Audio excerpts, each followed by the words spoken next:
So welcome to Adventures in Sensing, everybody. Glad to see people joining the talk.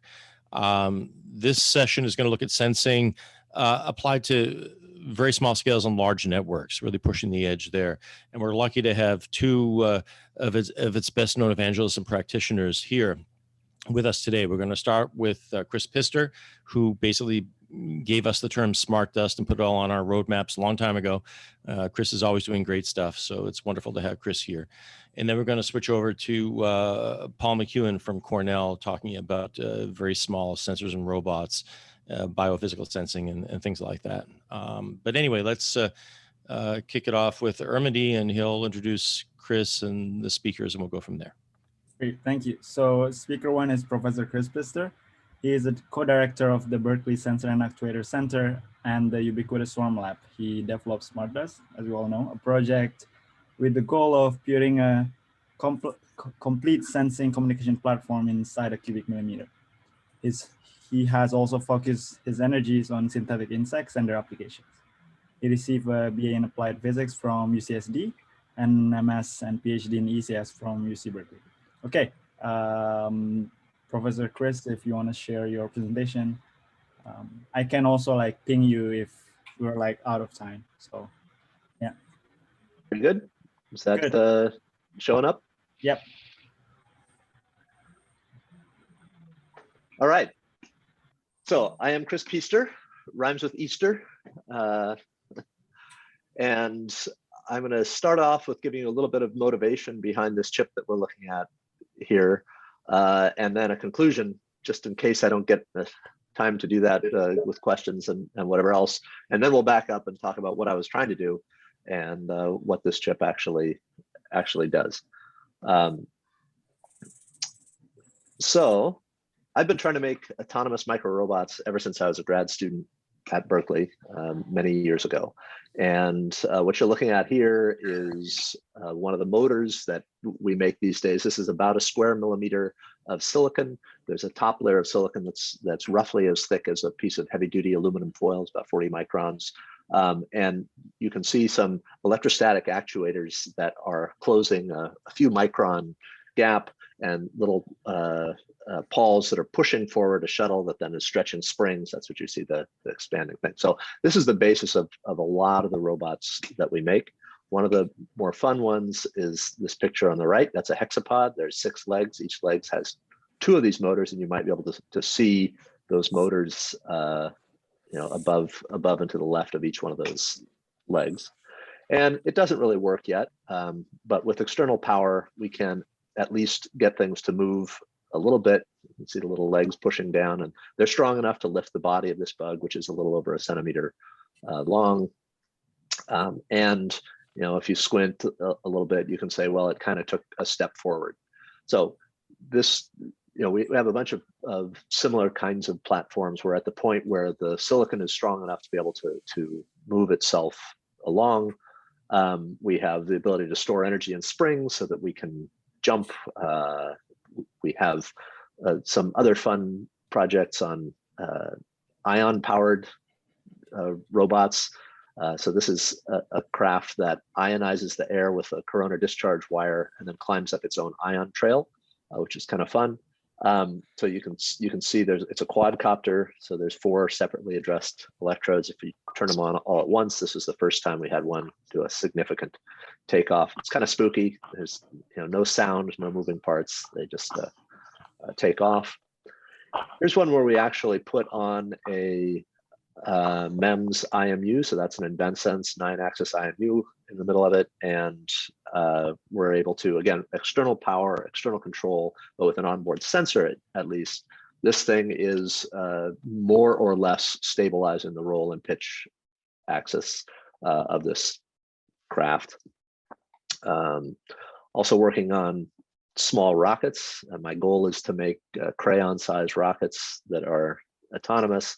So we've got a MEMS control fin here that's 2 by 4 millimeters on a side, and MEMS inchworm motors again. Same basic thing, shows up in everything but the Ionocraft as the control, and then sort of traditional wireless sensor node back here. With the goal eventually is making these sort of crayon-sized rockets and airplanes, things like that. So that's that's what I want to do.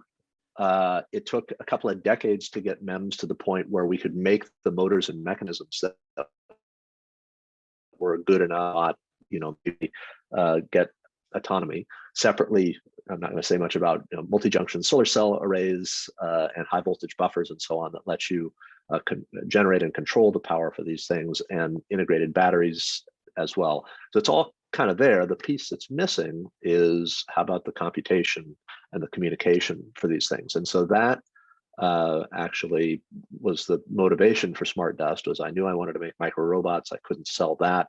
But if I ripped their legs and wings off and just talked about wireless sensors, that was something that I could get people to give me money for.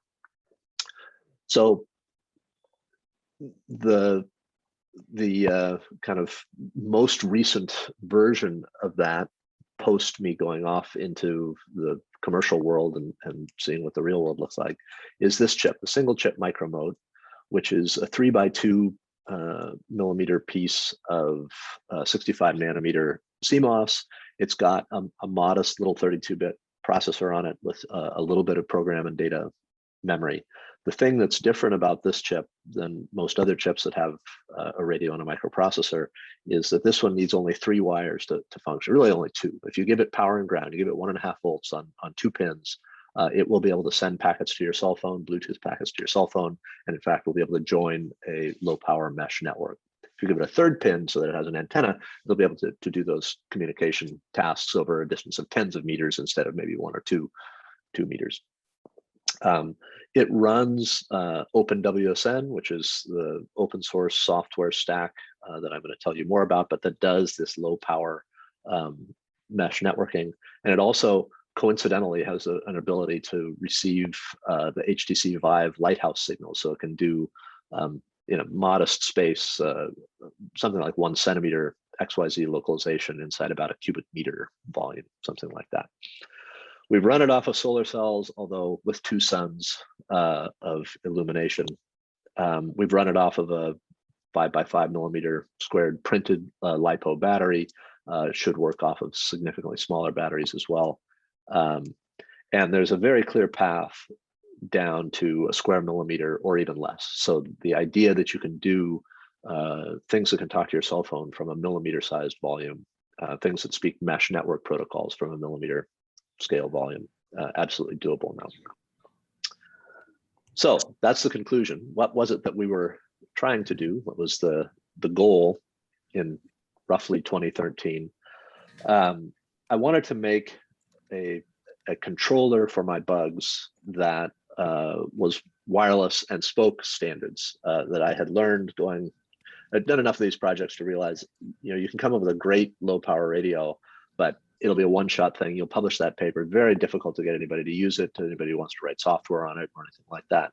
But if you can make it standards compatible or standards compliant, then you can kind of get the community going that will adopt that and push it forward. And so, especially since we had this open source standard, that was the goal. I had to speak 802.15.4. So, and the kind of the academic or intellectual goal there as well was I didn't want to have to do any assembly, and I ideally wanted kind of the Smart Dust vision of you make a wafer full of these things, and when you dice them at the end, they're done. They're completely integrated, self-integrated, and in fact that toward the end of the process, after you've done the last metallization etch, they actually wake up and start talking to each other from the illumination in the room. That's the dream. We're not there yet. Had to be low power because we don't have a lot of power on these bugs, and it needed to be a platform, like I was saying earlier about standards compatibility. It was not something where I just wanted to do it and publish a paper. I need to use this in my research group probably for years going forward on these bugs. So that gives you a different perspective when you're designing things. So where are we?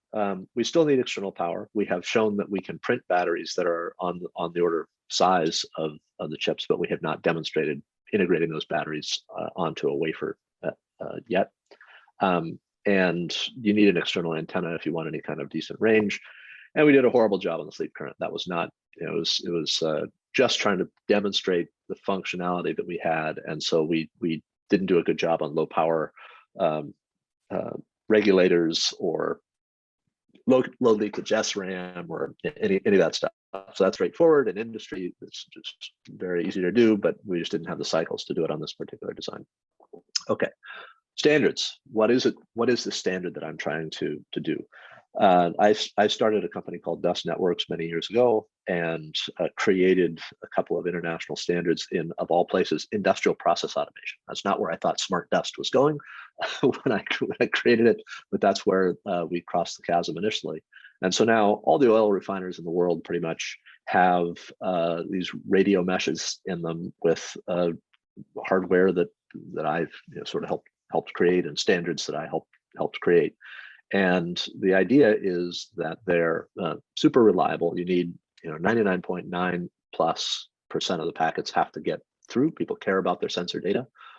Time-bounded or latency-bounded reliability is kind of the key thing in that in any space, as it turns out for wireless sensors. But for sure, it's got to be secure. So there's security stuff is done. And it's got to be low power, so it's got to run on batteries for something like a decade. Nobody wants to go out and replace the sensors in an oil refinery or replace the batteries any more often than once a decade. And so we did that, and we showed that you could get that kind of reliability, and we deployed in all over the world now. So we're north of the Arctic Circle, we're in the middle of the Saudi desert, we're out in the North Sea, all over the place. That's kind of fun. And actually, most recent announcement is we're going into GM battery packs as well. And I say we, I no longer have anything to do with this company. My company was sold to Linear was sold to Analog. I haven't consulted with any of them for years, but I still feel a certain ownership of it. So it's fun to see monitoring batteries and battery packs, better to do that wirelessly than with wires, because wires are a problem for reliability, all the connectors and everything else, and cost and weight. Turned out that it was a convincing case to do the monitoring of the batteries and the EV battery packs wirelessly. It was kind of fun. So, this is an actual network connectivity diagram for a network that I can't remember if this is Los Angeles or San Francisco, but this at the time was 8,000 nodes on the streets in parking meters and little car park sensors that were embedded in the road. So you can see, the kinds of communication range that we got off of these things spanning the city. Interestingly enough, a fun fact, the 8,000 nodes, time synchronized, everybody has a shared sense of time accurate to about a fraction of a millisecond, and the power that they burn to do that, to maintain that network, is less than the light bulb in your refrigerator. It's less than 8 watts for the entire 8,000 node network, significantly less actually. And the data comes back through this multi-hop network, through the meshes of 250 to 500 roughly nodes per gateway. And then the gateway aggregates that and sends it over the cellular network to the whatever database or system that you've got in the cloud. And it's bidirectional. You can talk down to them as well, although not with as much bandwidth. So when I look at this, I don't think about a future parking network. I imagine the future of my micro robots stomping around in the city, talking to each other on an urban scale. And this single chip moat that I made gives me the ability to plausibly do that, where something the size of a centimeter or less that is fully autonomous, making its own local decisions, is also able to reach through an urban scale network and talk to the cloud to get whatever help it needs in its day-to-day life from that. So, and that network was proprietary initially, but then we pushed it into the standards bodies. So we created 802.15.4e, this time synchronized channel hopping thing. Then the IPv6 over low power wireless mesh networks, and IPv6 over time synchronized channel hopping. These are all areas that we helped create, and then ultimately created an open source stack that runs all of that stuff. And there's a ton of platforms out there that speak that. Lots of people participating all over the world. And our goal was to make this single chip moat that would do that. So what's so fancy about single chip, right? There are tons of single chips out there. We've got a microprocessor and a radio on the same chip. But all of them have a whole bunch of things that go around that chip that aren't silicon. So all the silicon parts can be on that thing, all the transit, but they need crystals. They need a crystal for the radio. They need a crystal for timekeeping. Typically, they are expensive. They're more expensive than the IC. Typically, all the stuff that you have to put around there, they're definitely bigger than the integrated circuit that you're putting on there to do that. They cause it to burn more power. And it turns out from a practical standpoint, that's also where all of the problems come with your customers. And if you can get rid of the crystals, you dump 80% of the mistakes that people make when they try and integrate your stuff. So lots of modules. As I said, there's lots of Bluetooth ones. It's some commercial nice boards on the bottom, and then some stuff that we'd made in my research group up on top. And I think I saw Ankur on the call. He made one of the very first one of these Gina, but sort of centimeter scale PCB with the microprocessor and radio chip on it, and then a bunch of passives around it. And what we've done is put all of that functionality on a 3x2 millimeter IC, and shown that in fact we can speak to and from, so form mesh networks with the 15.4 radios and speak to BLE. The radio is capable at the lowest levels. It's the middle protocol stuff that we screwed up and didn't get that into hardware, so they can't receive Bluetooth packets. So why haven't people done this before? It turns out it's hard. There's all kinds of stuff having to do with getting your frequencies right and your modulation and your timing and everything else. And long discussions, easily Ph.D. presentations on each one of those. But simplify it, there's sort of four senses of time that we really had to deal with. There's getting the channel right, so the radio's on the right channel. That's pretty hard. Because when you get the chip back, it really doesn't know what frequency its local oscillator is on to within about 10%, plus or minus 10% at manufacturing. Modulation, that one's not as bad, but you do have to get that right. Bit rate, that was one that was kind of a surprise to us. That ended up having some tighter specs on it than we thought it would. That you're doing a megabit per second, it's got to be pretty darn close to a megabit per second. And then the other one is timing. The way you make a mesh network where everybody is time synchronized to a fraction of a millisecond, but is still burning only, say, 20 microwatts, is everybody keeps their radios off 99.9% of the time. And they wake up for a very short period of time, transmit or receive, and then go back to sleep again. And in order to keep the power down, you need that time synchronization to be quite accurate. So for Bluetooth and these mesh networks, all of these things are in the low tens of parts per million is the requirement from the standards. And that's really easy to do with a crystal. If you look at an Allen deviation, which is kind of like if you average the noise over a microsecond or a millisecond or a second or 100 seconds, right? How much percent error do you have in the frequency? And you can see if you take a crystal, what everybody uses, right? There's magical electromechanical devices.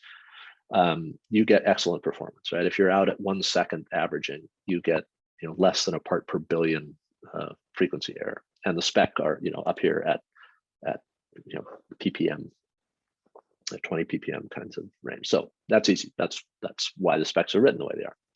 Problem is, if you use your cheapo CPU clock, your standard kind of current starved ring oscillator or something like that, you get 0.1% error on that frequency. That's not too bad if you're running a CPU. That's plenty, but 0.1% doesn't cut it if you need 20 parts per million. So that's the basic challenge that we're facing. But it turns out that the LC tank is actually quite good. Not nearly as good as a crystal, but it's down well under 20 ppm kind of rate over a wide range of averaging. So that's a wonderful thing. And even the real-time clock, you have to be careful. You can't use just a simple current starved ring oscillator. You have to spend a little bit of time on the circuit side of things, but you can get this sorts of errors down in the tens of ppm range for long averaging, at least. So that's encouraging. And if you talk about long averaging, people aren't usually as interested in the variation in parts per million. They're more interested in what's the actual time error that I've got. If I set a timer for 10 seconds, you know, how many milliseconds of error am I going to have? And the good news is that this is simulated, unfortunately. The results aren't quite as good as this, but you should have less than a millisecond of error. And that's kind of the key thing for us, is that we're looking for plus or minus 1 millisecond timing accuracy so that we wake up in time for the network. So on top of which, how about temperature? Well, it turns out that the LC tank, which is probably the best temperature stability of anything that you've got to work with on chip, if you tune it at you know, room temperature 25 degrees C or so to the desired channel at 2.44 gigahertz, and then you let it warm up, you know, in a degree or two, it is outside of the tolerance for the channel that you're on in the spec. And, you know, in 20 degrees, you're on the next channel for BLE, or, you know, takes maybe the full temperature range to get to the next channel on 15.4, but not good. You know, this is a real challenge unless you want to keep all of your motes or your micro robots in a temperature controlled box. You're going to have to do something about that. So what tools do you have to work with? Well, the good news is that there's a couple of things that you can do. One, in Bluetooth and 15.4 and Wi-Fi, all these networks beacon. Your cell phones, right? There's some node that is always beaconing. If it's a mesh, then all the nodes are beaconing occasionally. A typical number for Bluetooth and Wi-Fi is 10 times a second, or every 100 milliseconds, they're sending out a beacon. So that does two things for you. One, it tells you what 10 hertz is, so that you can calibrate your low frequency clocks. And two, that beacon is typically coming from a device that does have a crystal. And so now you know what is 2.44 gigahertz. There's my reference. And a clever trick that Brad Wheeler came up with is that if you've got a frequency error at 2.4 gigahertz and you mix that down, so you have a local oscillator that is slightly off from 2.4 gigahertz, nonlinear mixing, so you get an intermediate frequency that is supposed to be 2.5 megahertz, and that's where the radio does its operations, that delta F comes across that nonlinear mixing. And so the absolute frequency error is the same at IF as it is at RF. But now your percent, right, a 2.5 kilohertz error at 2.4 gigahertz is a part per million, but at 2.5 megahertz, it's 0.1%. And so now we can use a crappy on-chip clock that has maybe a few percent error from a current starved ring oscillator or something like that, can now give us the frequency accuracy that we need to tune our local oscillator to be very precise and standards compatible at 2.4 gigahertz. So those are the two feedback knobs that you've got, and from there it's just a matter of thinking careful thoughts and implementing them carefully in software. It only took a couple of years to make that happen, but we can in fact have some one node in the network that's the time master. Doesn't have to have a crystal, actually. It's fine. If it's drifting around, we will track that as well. But what we've done so far is use one that's got a crystal. And then the mote just wakes up and starts scanning and looking for packets, and it sweeps its LO. And when it finally hears a packet that has a valid CRC, it says, aha, all right. So now I know how to tune to that channel. It can hear multiple ones of them, so it knows how far apart they are, so it can start tuning those oscillators. It can hunt around and transmit back and figure out when that works. And so there's just this iterative thing that takes a whole bunch of steps, but fortunately those steps can be quite fast. So it's, in principle can be a matter of, well, we can do better than minutes, but minutes is what has been demonstrated so far. And so as an example, here's a SCUM chip talking to an open mote that's plugged into a laptop, and the open mote is beaconing every 1.1 seconds. And SCUM listens for those enhanced beacons that are coming from the open mote and synchronizes, and then you can see it loses sync every, it joined and it was only joined for maybe 10 seconds or something like that, lost it. It then goes back to searching, resynchronizes, holds on for 100 seconds, loses it, and so on. So you can see it's getting desynchronized. This is half an hour or so. It's, I don't know, 7, 8 times that it lost it.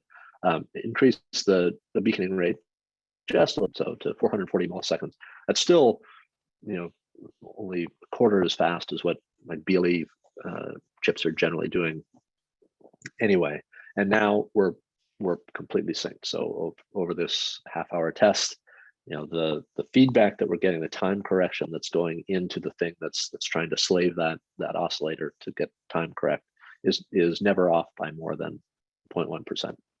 So, and the RF frequency turns out is even significantly more close than that.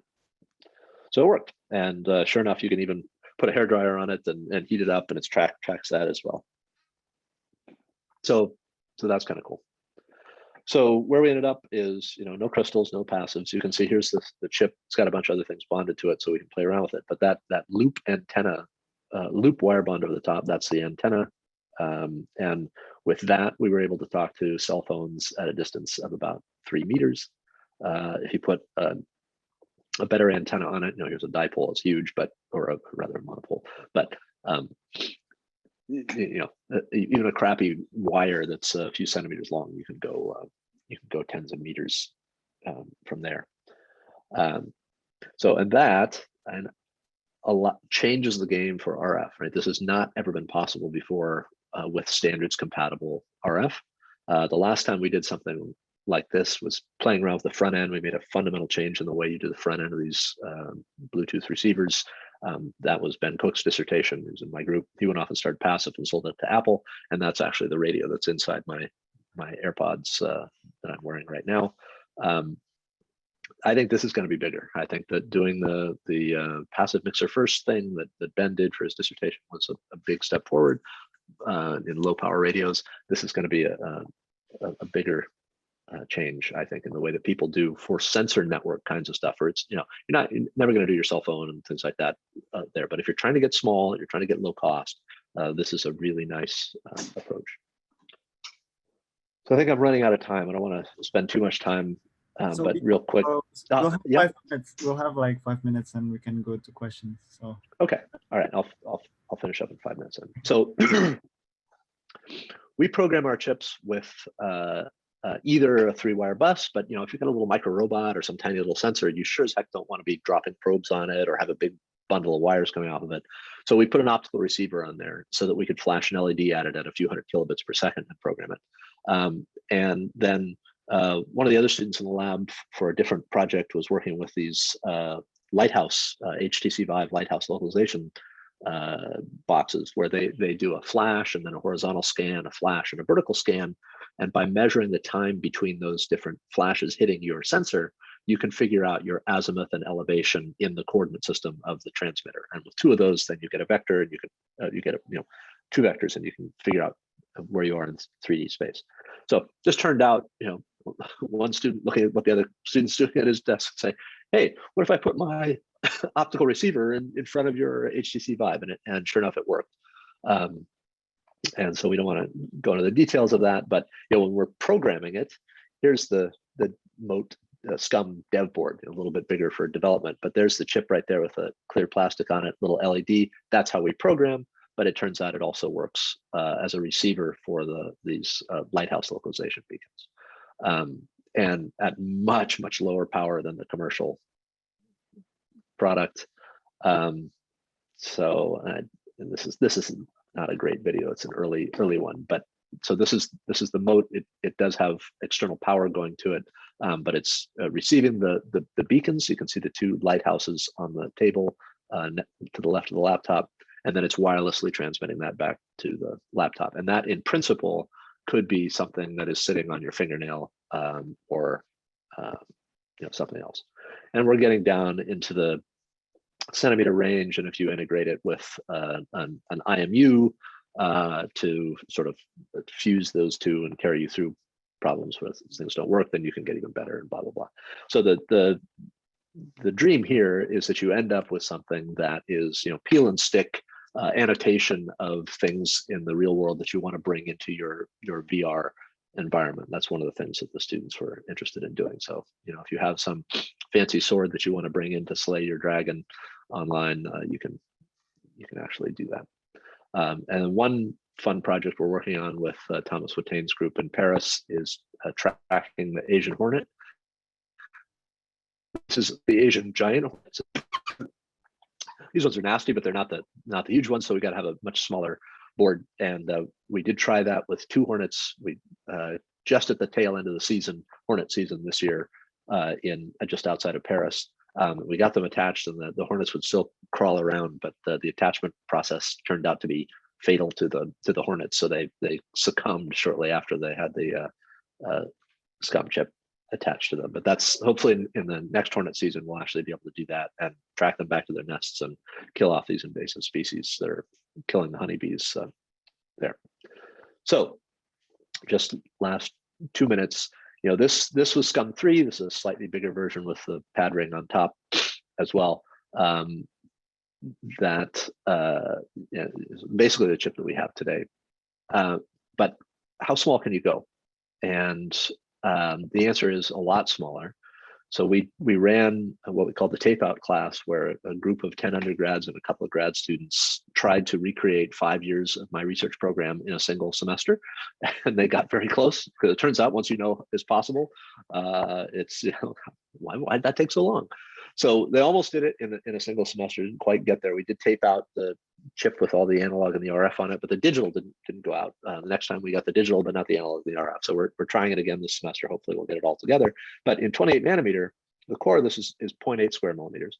And if you go down to one of these newer processes, 7 nanometer or 5 nanometer, the digital basically goes away.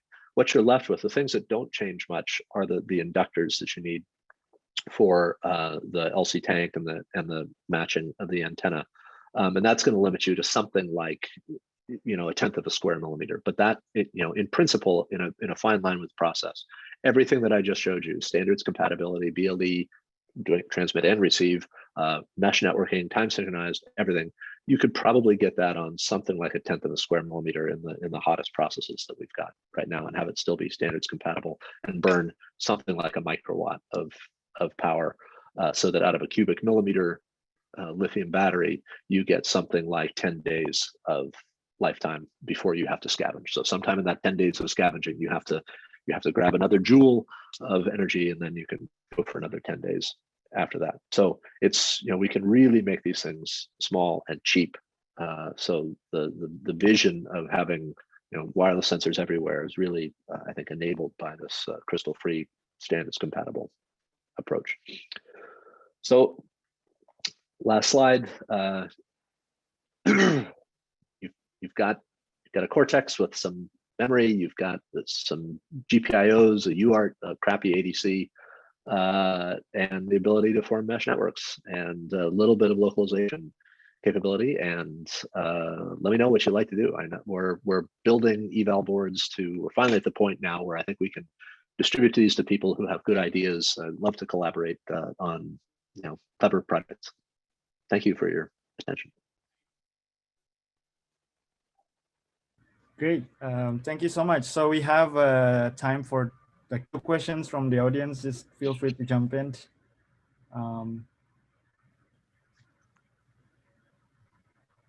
I mean, I have one. So basically, like, have you tried to have multiple nodes at least? Because I see you do one localization with it, and I'm wondering, like, what's the biggest challenge in your opinion? Is it the communication or the power, or like the fact that the transmitter needs to move too? Or, yeah, like, so the localization, for example, 100 nodes. We have not done that, and we're still kind of finally exiting the phase of bringing up the chip and just making sure that we know how everything works and getting it all to work. But there's absolutely no reason that this won't work with 100, and that we've been down that road many times before. So hundreds, thousands, and the localization thing. The nice thing about the HTC Vive is it's what they call outside in. So the nodes themselves know where they are, and then it's up to them. They can communicate that or do something with that information. So it's not the outside world figuring out where they are like a Vicon and then telling them. They know based on the signals that they're receiving. So I think both of those will scale well. So like- we have a question from Professor Fadel, if you can unmute yourself. Thanks, Armandi. Hello, Kris. Great talk, very exciting work. I also work in wireless sensing, so of course this stuff is close to my heart. So I had a question when you started with the more exciting motivation about the robotics. One question is, why are they at the end of the day, if you're operating at 802.11.15.4, the antenna is going to be always the largest part. So why make the chip smaller if that is the case? Yeah, no, it's a great question, and the fact of the matter is the optimal antenna is much larger, certainly. But even this little piece of wire hanging off the back of this Hornet, we were able to get 220 meters of range with an 8 dBi antenna that we were doing direction finding with. So it's not great, but that little piece of wire is just a lot cheaper and a lot easier to work with than in any of the other stuff. So that's kind of a half answer to the question. But the real answer is you're absolutely right, and it's a fun question to ask. As a function of the size of the chip, if the antenna has to be on the chip, so I'm making it all on chip, what is the optimal frequency? And it's not a trivial question to ask. There's certainly, it's the physics of the antennas themselves is one part of it, but then there's also the technological limitations that for a millimeter square chip, you probably like a frequency that from the antenna perspective is higher than 60 gigahertz. But depending on the technology, 60 gigahertz may not be a particularly efficient place to run your radio. I actually think it is. I think that's where we're going to end up, because we'll be in finer line with processes, and 60 gigahertz is practically DC to a 7 nanometer transistor anyway. So, but I think that's a fun thing. At the size we're at right now, 2 to 3 millimeters, probably the sweet spot, given the technology that we were in at 65 nanometer, probably the sweet spot is 24 gigahertz, probably about right. But it's a fun thing. It's in Phil Maximovich kind of laid out the basics in his dissertation and showed what your overall energy per bit roughly is going to look like as a function of frequency, and a function of size. Great, thank you. Next question is from Liang. Hi, Christoph. Thanks for the presentation. So I saw the deployment of the city scale mesh that you made, which is really amazing. But I wonder how would it be when it's raining, and how does it interact with water body? Also leads to the next question is that what if it's really close to our body, human body, which is also high content of water? So yeah, that's my question. Yeah, well, the networks definitely operate in rain. They're in the real world, and you're absolutely right. Though there are certain things, especially leaves on trees, anything where you've got things that are kind of wavelength scale. When they get wet, when it's humid or it's dry, that spectrum, interesting things happen. Usually worse the more moisture is around, but